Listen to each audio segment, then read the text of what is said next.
Welcome back, Los Angeles, Monday Night Live, USC Trojan Huddle.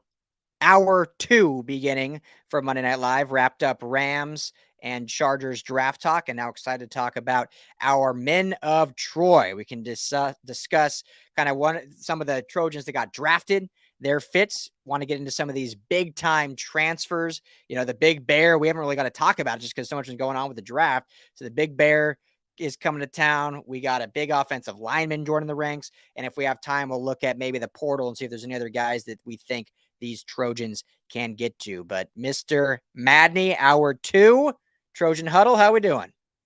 Doing well, Ryan. Excited. Hour 2. We just get stronger with age here and with time, Ryan. And now we get to dive into our two college teams. And so always excited to talk a little college ball with both my alma maters, starting off with the Trojans of USC. Yes, exactly. Always fun. And spring practices for both schools now is wrapped up. And so it's kind of the true off season collegiately till we get into fall ball here in a couple months. So we'll have some topics to get into and think about over the next few months of how we kind of do this. But this one we got plenty to talk about because a bunch of our Trojans were drafted on the draft weekend. And even those that weren't drafted were able to sign on the dotted line for some undrafted contracts. So, let's start with Minnesota. The Minnesota Trojans now taking both Jordan Addison in the first round and Mekhi Blackman going in the third. I mean, good for that young man. I think we talked about him, Jamal, as, he kind of had that projection of maybe a third round, maybe a fourth, fifth, could even go as late as the sixth. Goes in the third, which I was so happy to see, and the Vikings double up with two Trojans. So just your thoughts on those two young men getting their starts now in Minnesota for a great franchise over there. So excited for both of them, Ryan, and with starting off with obviously Addison, and you and I had kind of talked about this last week that I don't know if there's a better spot for Addison than Minnesota, given just his overall skill set, and now he gets to be an addition to Justin Jefferson, as who is one of the 1, 2, 3 best receivers in football. And when you look at their skill set, now having both of them on the field is just going to create nightmare scenarios for defenses, just given the versatility, the route running, the hands, the burst, everything that they have. And then on top of that, Addison just gets to learn about his craft in a way with Jefferson, who's sort of a similar player he can learn a lot from and sort of take his game to the next level. And then just his skill set is so well aligned with Kirk Cousins, a guy who sort of knows the limitations of his arm, knows what throws to make and where. And as Addison gets comfortable with Cousins, he's going to be even better in terms of finding those soft spots in defenses, which he has such a knack for. So I don't think there was a better spot for Addison than Minnesota, just in terms of his growth and his development. And then good for Blackman to sort of be in Minnesota. I think it was high, Ryan, and I'm so thrilled to death for him. Absolutely tickled for him and what this is going to mean in terms of his contract and his productivity. But when you look at somebody like a Hodges Tomlinson, Ryan, going much later in the draft versus a Blackman going earlier, you could have easily made the argument you swap those two in terms of kind of their productivity. But Blackman has always been just such a gamer, such a competitor. He was one of those dogs on that USC defense, the one guy who never backed down under any circumstance, always playing that bump and run coverage, getting into receivers, really good with his technique. I think that there's a room for him to grow in terms of, from a technical standpoint, in terms of use of hands, getting his head turned around, and just a general feel for the receiver. But what he has are the things that you can't teach, and you can't teach that motor, and you can't teach that competitive spirit. And I think the Vikings saw that. And so the fact that 2 of the 4 Trojans that were drafted both now are together with Minnesota, and I think it's going to help them as well, because those were 2 guys that matched up against each other in practice. Now they're going to match up each other again in practice in the NFL. I think they're going to make each other better. And I think having each of them together on one team as a support system, as a brotherhood, is only going to help them even more. And I think that kind of probably went into some of the thinking for Minnesota to go with Blackman at the spot that they did. Yeah, I mean, you're starting to see that more, and the Chargers obviously did it, doubling up with or tripling up with 3 TCU guys. But Yeah. sometimes if teams don't feel there's a huge drop off between one player and the other, they might go with ones that played on the same team in college, because then you have that easier transition to the pros, which is notably so difficult to do. Going from college to the pros is just so different and so difficult, no matter what position you play. So that certainly could have been in thought. And yeah, I won't double click on it too much, but Addison to Minnesota was the absolute perfect fit. Seeing him lined up within that offense and Kevin O'Connell as his head coach, and just the other pieces that Minnesota has there, I think he's just a tremendous asset there. And I think his Justin Jefferson will be thrilled to have him there as well, because it's going to take some of the pressure off him and maybe open him up even more because of how good Jordan Addison is and will be in that offense. And then yeah, Blackman just thrilled. I'm not saying this disrespectfully, but I was surprised that it went that early to an extent. I was thrilled to see it. I was actually on our live stream with the Desai guys at the time when the name was read, and I was super pumped that seeing Blackman go at the very end of day 2. So will be fun to watch him and how he develops out there in Minnesota. They just hired Brian Flores as their D coordinator, right? Yep. That's So exactly right. fun to see how he develops in a Brian Flores system, and just what he'll bring there. So it should be a lot of fun. We talked about this a lot last hour, I guess, with the Chargers as we went through their draft, but obviously this is different. This is the Trojans. We got to talk about it again. Tuli Pelotu going in the second round to the Bolts, playing in Brandon Staley's system.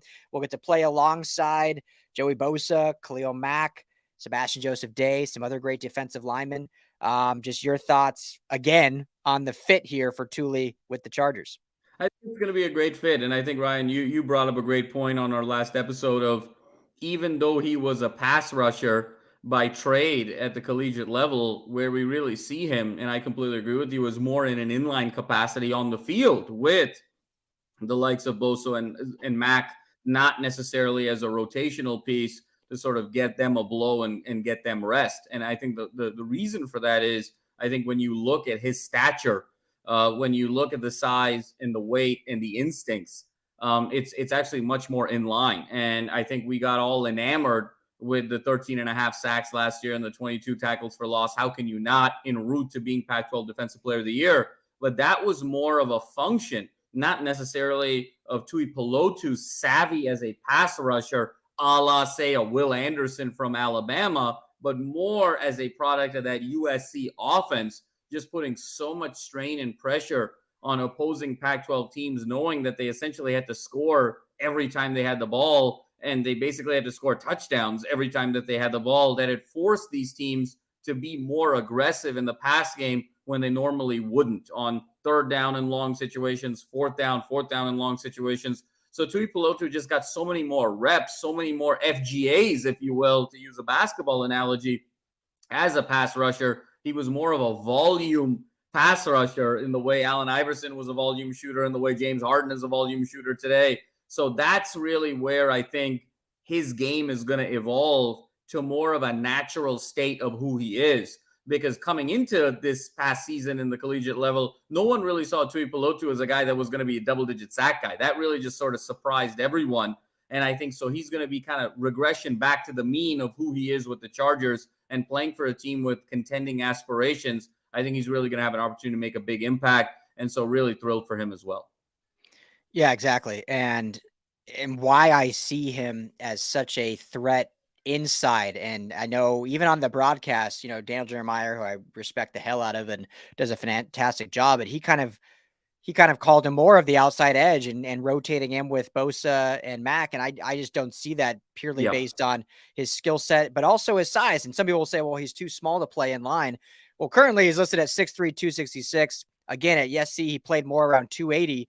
And Morgan Fox, who currently plays on the Chargers, has played his best career years for Brandon Staley. In 2020 with the Rams, had 6 sacks under Staley. Last year with the Chargers, 6.5 sacks. And guess what? Morgan Fox is 6'3", 275, playing at that defensive end inside position of the 2 edge guys. So I see Tuli absolutely being inside the line next to a Joey Bosa or next to a Khalil Mack. So you have those two-headed attack on one side of the line of scrimmage that, oh, who am I going to really double here? Who am I going to, if Thule can take the double because of his size growth and his versatility with his hands and just his tenacity, you're going to leave Mac one-on-one on the edge or Bosa one-on-one on the edge. It just gives you so much greater versatility on that defensive line that I don't think they would have if they just throw them on the outside. So hopefully they're smart like we are and they use them like that.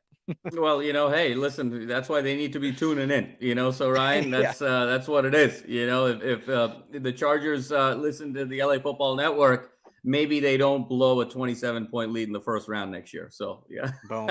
There you go. There you go. Julie will hopefully help that.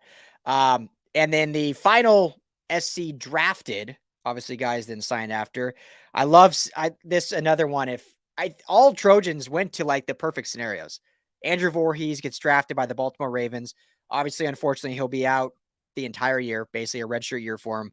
But the fact the Ravens still drafted him, gave him that shot, but just a program that really develops offensive linemen and churns out really good offensive linemen. I think it's a great fit for him in a very storied franchise.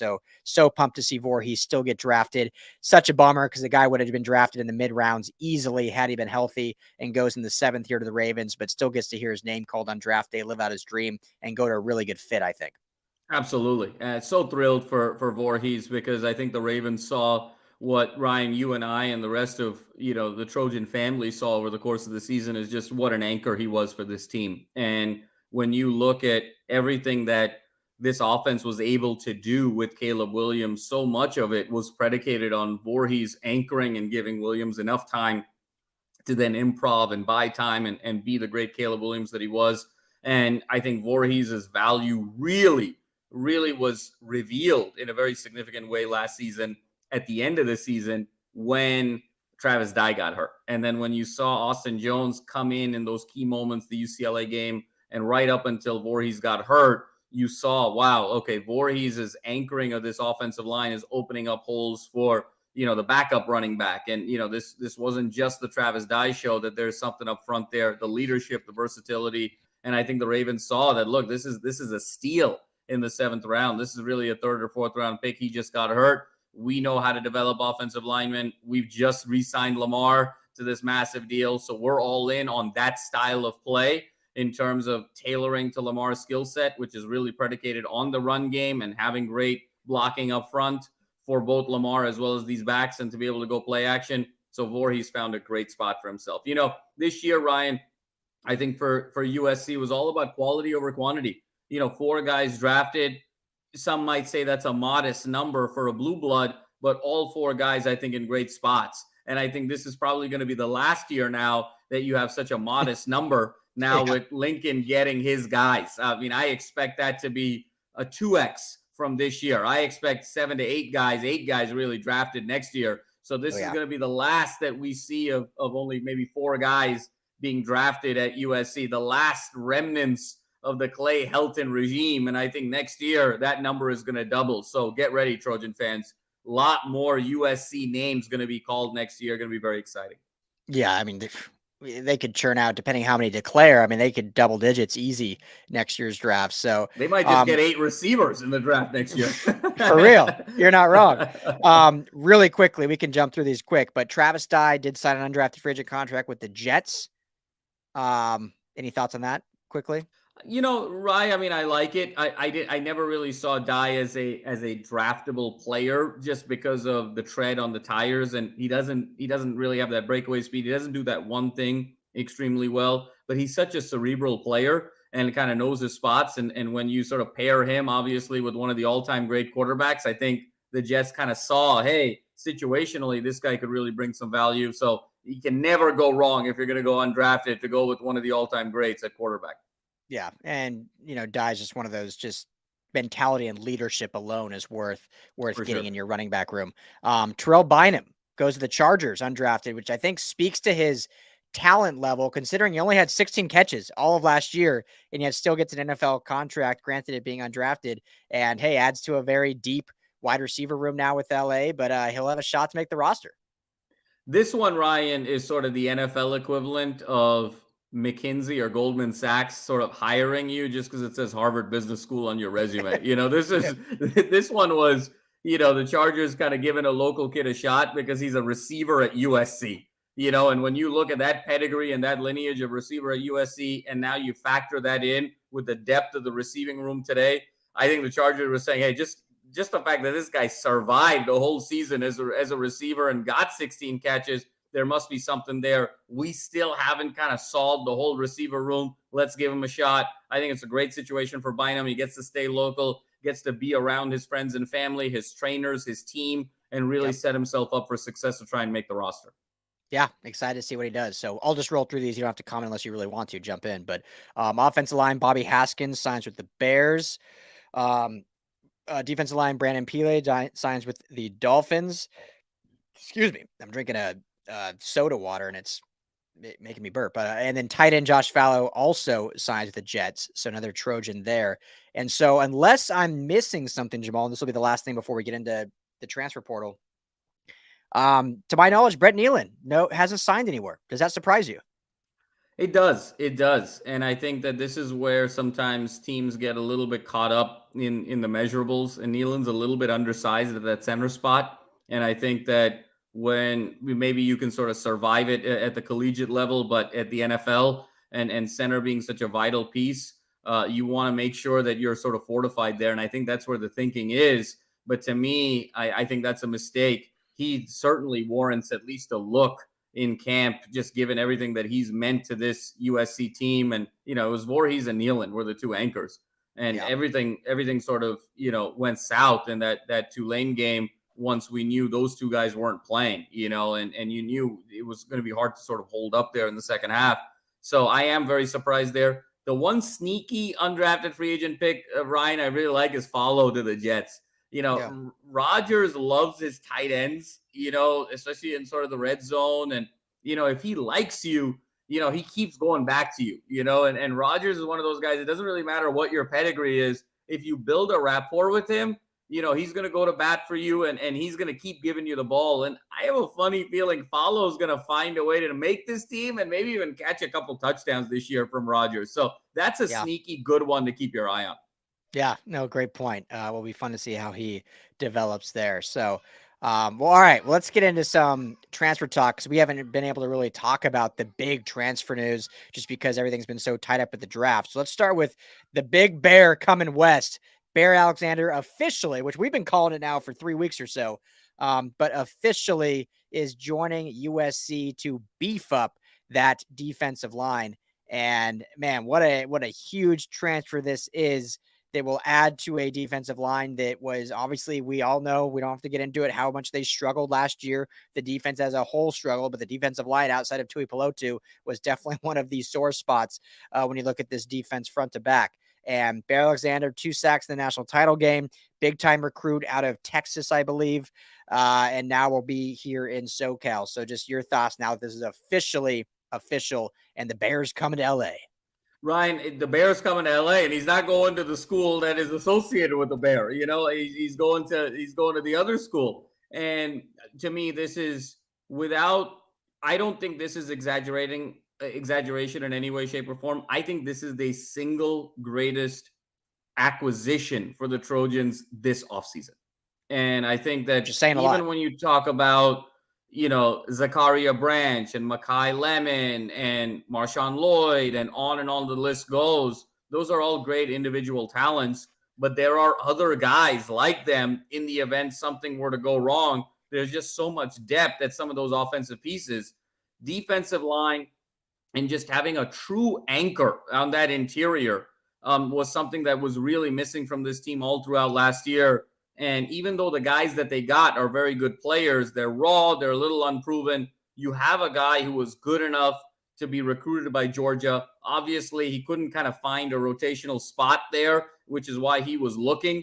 But, you're talking about one of the all-time great defenses of the last 40 years in college football. He gets into the game in TCU in the second half and gets 2 sacks. He is going to be such a vital piece to the puzzle here moving forward. And now, Ryan, when you look at Bear Alexander joining Anthony Lucas, joining Jack Sullivan, joining Keon Bars, those are all 4 guys now on that front line. And then, oh, by the way, we have a Mason Cobb and we have a Jameel Muhammad at linebacker. I mean, it's absolutely staggering what Lincoln Riley and staff have done in this front seven. And now we go into a position last year, just 12 months ago, saying, my God, Corey Foreman needs to be this X factor on the defensive line. And really, the Trojans, go only as far as Corey Foreman could take them. And ironically, Corey Foreman made the game-winning interception in that UCLA game, to cinch it. But now we go from Corey Foreman, without him, there's no hope, to Corey Foreman might transfer.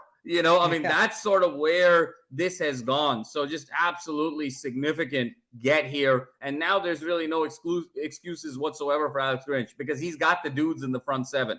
Now, if there's some sort of a challenge defensively, it is wholly and exclusively the root cause is coaching, and the corrective action is to change the coaching staff. So now this really puts the microscope on Grinch, because USC is very loaded in this front seven. Depth is still an issue now. So if one or two of these guys get hurt, which is sort of natural over the course of a college season, I think you see the drop off. But at least at the top level now, you have true elite athletes, which is something you could not say last year. And if that delta is just enough to sort of get USC some resistance defensively, with Caleb in year two, with those receivers and those running backs, they're so set up for success here for a college football playoff run. Yeah, it's quite fascinating and amazing what they've been able to do with this transfer portal, now ranked number 2 overall, just behind Colorado, who's basically resetting their entire roster. So, and I don't know if I agree with that, Ryan. I don't know if I agree with Colorado at number 1. Colorado is just doing change for change's sake right now. I think Dion has got a little bit of a Elon Musk syndrome right now, where it's so ego based right now. They're just making a lot of changes. I don't know if there's results there just yet. To me, I think you can clearly see the value of what USC is doing given where they were. To me, it's a no-brainer that USC should be number 1 in the transfer portal rankings. Yeah, I totally agree. And for all the offensive players, and you mentioned the 5 here on defense, in Bear Alexander, in Kion Bars, in just these other Jameel Muhammad, Mason Cobb, Anthony Lucas, and it's like those 5 names alone give you more talent than what this defense had last year. And then you have the return of some of the back end guys, and Shane Lee obviously is a leader on this defense, and we'll see how he fits in with these other linebacking core and Gentry, obviously. And so it's this, you said it best, and we can move on quickly. Like, there's no more excuses now on defense. Like, the talent is here. Depth, as you mentioned, depth is still something to look at, and we'll see if they add another name or two before the portal closes. But tremendous job. And Bear Alexander is just, I think Trojan Faithful was ecstatic to see that officially come through. So now we look at the offensive side, Jamal, before we wrap up here. Ethan White obviously was the big name that unfortunately was transferring from Florida to here, ends up not anymore due to health concerns. And so another name now that the Trojans have added, not necessarily at tackle, but on the interior, but still on the offensive line, which was a big need, is Emmanuel Pregnon out of Wyoming. Another, I think this is a big time transfer for them. I know it's from a quote unquote smaller school, Mountain West school in Wyoming. You're not getting that SEC pedigree, that Big Ten pedigree, but still a guy that is absolutely going to be a factor in potentially starting on this offensive line. And so another good get for Lincoln Riley and co. Absolutely, Ryan. And Emmanuel Pregnon was a guy that UCLA was chasing, SC was chasing, other folks in the Pac-12. He was really a desirable player, just given what you saw in terms of versatility and output. And getting Pregnon now on this line to sort of fortify the depth, I still think SC is another piece away on the offensive line, but this is a huge get for the Trojans, because the only thing that is going to stop this team in any way, shape, or form is if Caleb Williams doesn't have the requisite time to do what he does and be as special as he is. So I think this was massive for the Trojans. I think that if you look forward now, I think you feel like you've got what you need to a certain extent on the defensive side. I know we talked about depth, but I think depth, that is more of an institutional, sort of phenomena now. Now, I think as they recruit year over year, that's how you sort of build out the depth. I don't think they can sort of get the depth that they need just in 1 or 2 guys. That now becomes kind of a phased approach. Now, when you're looking at kind of strategically, what are the 1 or 2 pieces I need to really just sort of fortify this team? They're down to just one more offensive line piece, and they kind of have everything. Maybe there's another guy in the secondary that they want to go and get, but I think those are kind of the 2 pieces now that are left to sort of paint this portrait. But Pregnon was a huge get, especially given how badly I know UCLA wanted him, given their offensive line challenges. So anytime, if you're an SC fan, not only do you make your team better, but you can take something away from the rival. It's a 2-for-1 in that regard.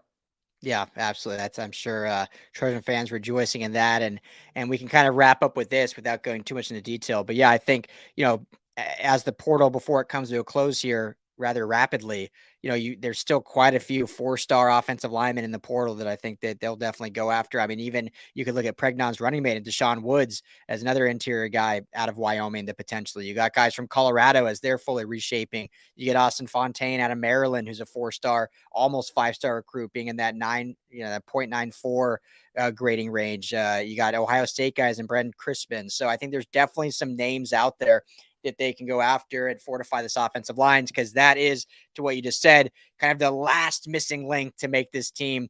I think they're still going to be great even if they go as is, but that's the one piece. If they get two more guys, like, okay, now it's just go play ball and make it happen and stay healthy. And this is what we wanted with Lincoln Riley, and we're getting it, Jamal. And it's a lot of fun to watch and cover, and seeing the transformation of where this team was just 18 months ago to where it is today. Ryan, what I love about Lincoln Riley and his approach is he's just so targeted. And I think that, there was a great saying that I had when I was in business school where, when you sort of are weighing through a lot of options, that sometimes is a testament to you not really having a strategy, kind of flying with the wind and being like flexible to a lot of different options actually doesn't necessarily reveal that you're open-minded. It actually reveals that you lack a strategy and you lack clarity. And what I love about Lincoln Riley is in the transfer portal, he has been so clear in his thinking. We need guys on the defensive line. We need athletes at linebacker. We need offensive line. And then we maybe need a secondary or two in terms of a piece there. And that's, he's found his guys and he's just gone for it. There isn't this sort of waffling that you hear with some other teams. You hear a guy that SC's chasing. You don't hear it often, in the offseason. If you notice, it's not like SC's getting littered on Twitter where, hey, they may go after this guy. They may go after that guy. It's not like that denominator isn't 40. That denominator is like 8. But the thing is that Riley is 7 for 8, instead of being like 10 for 40. So he's very selective in who he's going after, but then he's putting all the resources, all his thinking, the USC brand, everything together to go get his guys, and he's successful more often than not. And that's a sign of a great leader. Yep, great point. And it's something we hadn't seen here at SC in quite some time. Obviously, the transfer portal is kind of a new phenomenon, if you will, but he has learned rapidly how to benefit from it, and great things coming. So, well, that's all time we got for Trojan Huddle Monday Night Live. We'll get into maybe more Trojan or more transfer portal stuff later in the week for our radio program. So make sure to tune in to that. But thank you all for hanging out with us, for watching, and always the comments. Dallas Schwartz, our guy. Thanks for hanging. Dallas, our guy. I got to give him a shout out. He's sort of our ride or die here on Monday Night Live. And Dallas, I love the aerospace references. That's my other life is being in aerospace. So that Delta V, I love that. Keep it coming. There you go. So, hit us up on Twitter at Ryan Dyrud. LAFB is myself, at LAFB Jams is Jamal, at LAFB Network is the main one. Head to LAFBnetwork.com. Check out all of our Trojans content there. But for Jamal Madney, I'm Ryan Dyrud. This is the end of Trojans Huddle Monday Night Live. We'll talk to you all later in the week for more USC Trojans talk.